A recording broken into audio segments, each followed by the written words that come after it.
Good afternoon, class 11th. Today I gave you two questions during our class. So let's discuss both the case studies. Our first question was, Rakesh started a garment shop few years back. Due to continuous losses in the business, he decided to close it down. However, he owes rupees 2 lakhs to Aniket, from whom he had purchased garments on credit. ठीक है, अनिकेत से garments credit पे purchase किए थे तो उसको 2 लाख रुपए देना बाकी है. His business funds are not sufficient to repay the debt. Can Aniket recover his dues from the personal assets of Rakesh? See, Rakesh is doing his business as a sole proprietor. So, yes, Aniket can recover his dues of rupees 2 lakhs from the personal assets of Rakesh because liability of a sole proprietor is unlimited. Okay.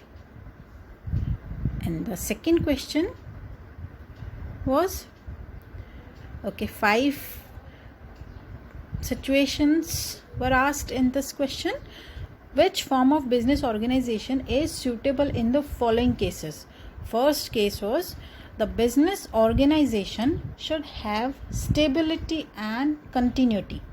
Okay, अब ऐसा कौन सा business organisation का form है? 5 forms हमने concept सबके discuss किए हैं, ठीक है, जिसमें ज़्यादा स्टेबिलिटी और ज़्यादा कंटिन्यूटी वाला फीचर हो. ठीक है, तो वो फीचर है कंपनी फॉर्म में.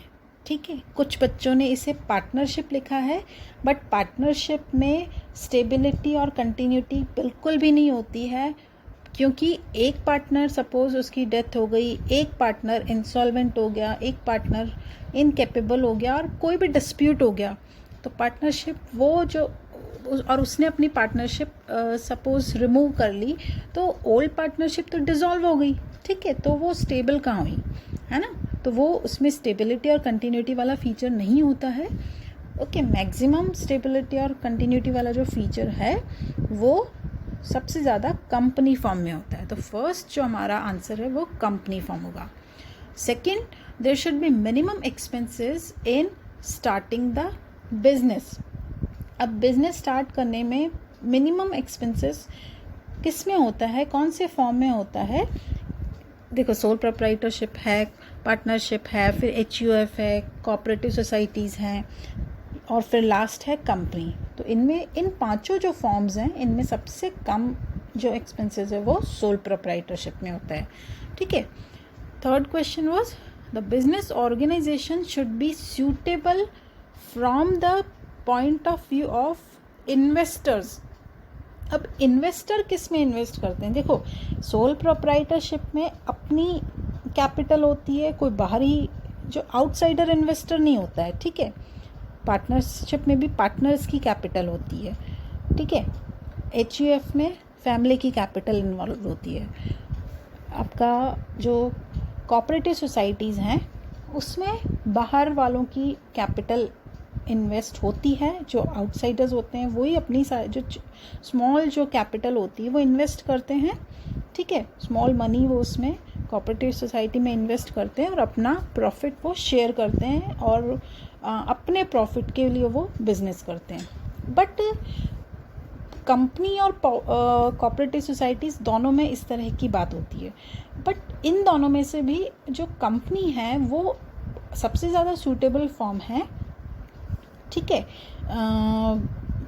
Business organisation suitable from the point of view of investors, because investors get maximum return only in the company form. ठीक है, कोऑपरेटिव सोसाइटीज़ में उतना रिटर्न मिलता नहीं है इन्वेस्टर्स को, तो वो मनी इन्वेस्ट करने में इतना ज़्यादा इंटरेस्ट लेते नहीं है. ठीक है, तो जो थर्ड क्वेश्चन है उसका आंसर है company. Okay, then fourth question is, the ancestral property is to be used for doing the business. So very easy it is. this is the HUF family business. Okay, Hindu undivided family business. And last question is, more funds and professional services are required. अब यहाँ पे बहुत ज़्यादा fund है, ठीक है, और professional services हैं. अब प्रोफेशनल सर्विसेज जो हैं वो केवल और केवल कंपनी फॉर्म में ही हो सकती है, क्योंकि कंपनी के पास ही इतनी ह्यूज कैपिटल होती है कि वो बाहर से प्रोफेशनल्स को अपॉइंट करके वो प्रोफेशनल मैनेजर्स उसको मैनेज कर सकते हैं, ठीक है. ना तो सोल प्रोप्राइटर के पास इतना ज़्यादा फंड होता है कि वो बाहर से किसी एक्सपर्ट मैनेजर को या प्रोफेशनल को हायर कर सके, ना ही ये बात HUF में होगी, ना ही ये बात पार्टनरशिप में होगी, और ना ही ये बात कोऑपरेटिव सोसाइटीज़ में होगी. जो प्रोफेशनल हैं वो केवल और केवल कंपनी फॉर्म में ही ज़्यादा हायर किए जा सकते हैं, ठीक है. So the last answer is also company.